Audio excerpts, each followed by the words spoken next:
নমস্কার, welcome to মুশকিল আসান। আমি doctor Kedar Ranjan Banerjee, consultant psychiatrist, national institute of behavioural sciences. আজকে রোববার চলে এলাম আপনাদের সামনে গল্পের ঝুলি নিয়ে। হ্যাঁ, আজকের গল্পটা খুব ইন্টারেস্টিং। একটা বাচ্চা ছেলের, একটা দুষ্টু মিষ্টি বাচ্চা ছেলের গল্প। এটা আমরা যদি এইভাবে শুরু করি, আমার যুক্তিতে যা ঠিক সেটাই শেষ সিদ্ধান্ত। আমরা এভাবেই পৃথিবীটাকে দেখে থাকি।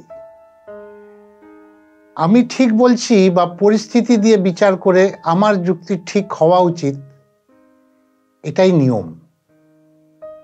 তাই তা অনেককেও মেনে নিতে হবে। হ্যাঁ, যদি তা না হয় তবে আমরা মানতে নারাজ। বিষয়টি খুব জটিল, তাই না? একটু ভেঙে বলি। ধরুন, আমি যা বলতে চাই যুক্তি দিয়ে হয়তো সেটাই ঠিক, কিন্তু সেই কথাই মানতে নারাজ অন্য কেউ হতেই পারে। আমরা মুহূর্তে ক্ষেপে উঠি। আমি ঠিক প্রমাণ করার জন্য হয়তো 10 জনের কাছে ছুটে ছুটে যাই। এই ছোটাছুটির মাঝে একবারও কি ভেবে দেখি কেন এই অন্য ব্যক্তি আমার কথা বা অন্য কথা বলছেন না?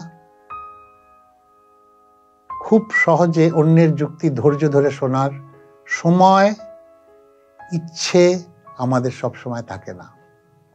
এখানেই কিন্তু আমরা করে ফেলি মস্ত ভুল, যার জন্য পরে অনেক সময় আমাদের পস্তাতে হয়। যেমন আফসোস করেছিলেন আমার গল্পের শিক্ষিকা। আসুন গল্পটা তাহলে শুরু করা যাক।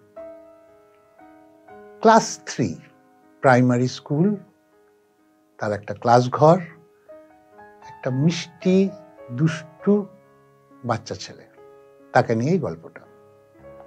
তাকে একদিন শিক্ষিকা জিজ্ঞেস করলে, আমার কাছে 2টো আপেল আছে আর কমলের কাছে 2টো আপেল আছে। আমি আমার একটা আপেল তোকে দিলাম, কমল তার একটা আপেল তোকে দিল, তাহলে কটা আপেল হলো? বাচ্চাটি বলল 3টে। দিদিমণি আবার জিজ্ঞাসা করলো, বললো ভালো করে শোন, আমার কাছে 2টো আপেল আছে, তার থেকে একটা আপেল আমি তোকে দিলাম। কমলের কাছে 2টো আপেল আছে, তার থেকে কমল একটা আপেল তোকে দিল, তাহলে তোর কাছে কটা? বাচ্চাটি হেসে বলল 3টে। দিদিমণি একটু চমকে গেল, কারণ বাচ্চাটি পড়াশোনায় খুব ভালো, এরকম একটা ভুল করবে আশা করা যায় না। যাই হোক, দিদিমণি বলল, আচ্ছা শোন, আমার কাছে 2টো কলা আছে, আমি তোকে একটা দিলাম। কমলের কাছে 2টো কলা আছে, তোকে একটা দিল, তাহলে তোর কাছে কটা কলা রইল? বলল 2টো।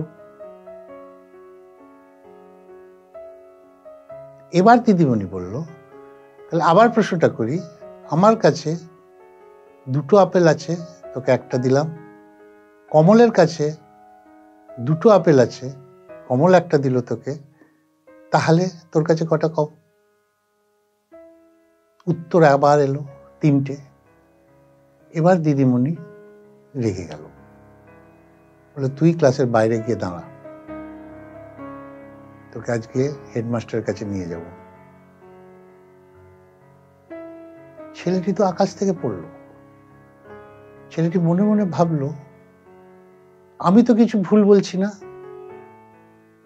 তাহলে দিদিমণি কেন আমাকে এই শাস্তি দিচ্ছে? যাই হোক, দিদিমণি বাচ্চাটিকে ক্লাসের বাইরে বার করার আগে আবার জিজ্ঞেস করলো, আমার কাছে 2টো কলা আছে, আমি তোকে একটা দিলাম। কমলের কাছে 2টো কলা আছে, কমল তোকে একটা দিল, তাহলে কটা কলা তোর কাছে রইল? বাচ্চাটি উত্তর দিল 2টো। এবার দিদিমণি আবার প্রশ্ন করলো, আমার কাছে দুটো আপেল আছে, আমি একটা আপেল তোকে দিলাম। কমলের কাছে দুটো আপেল আছে, কমল একটা আপেল তোকে দিল। তোর কাছে কটা আপেল? ছেলেটি আবার বলে 3টে। এবার দিদিমণি ওকে বাইরে বার করে দিল। পরের দিন গার্জেনকে ডাকে পাঠালো। গার্জেন এলো, দিদিমণির সঙ্গে দেখা করলো। দিদিমণি গার্জেনকে বললেন, ওকে বারবার একই প্রশ্ন করছি, ও একই ভুল উত্তর দিয়ে যাচ্ছে, কিন্তু উত্তরটাও জানে। তখন ওর বাবা দিদিমণিকে জিজ্ঞেস করলো, কি প্রশ্ন ছিল?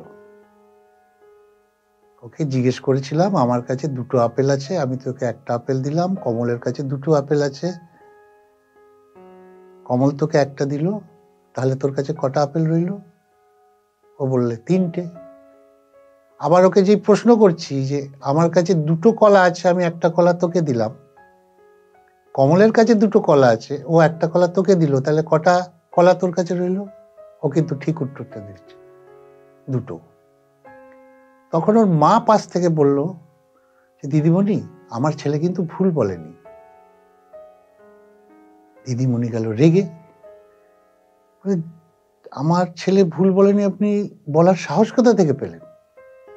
আপনার কি মনে হয় না এর উত্তরটা 2 হওয়া উচিত? তখন মা দিদিমণিকে বুঝিয়ে বলল, ও ঠিকই বলেছে, আমি ওকে একটা আপেল টিফিনে দিয়েছিলাম, অতএব আপনি একটা আপেল ওকে দিলেন, কমল একটা আপেল ওকে দিল, ওর কাছে একটা আপেল ছিল, সেইটা মিলিয়ে 3টেই হলো।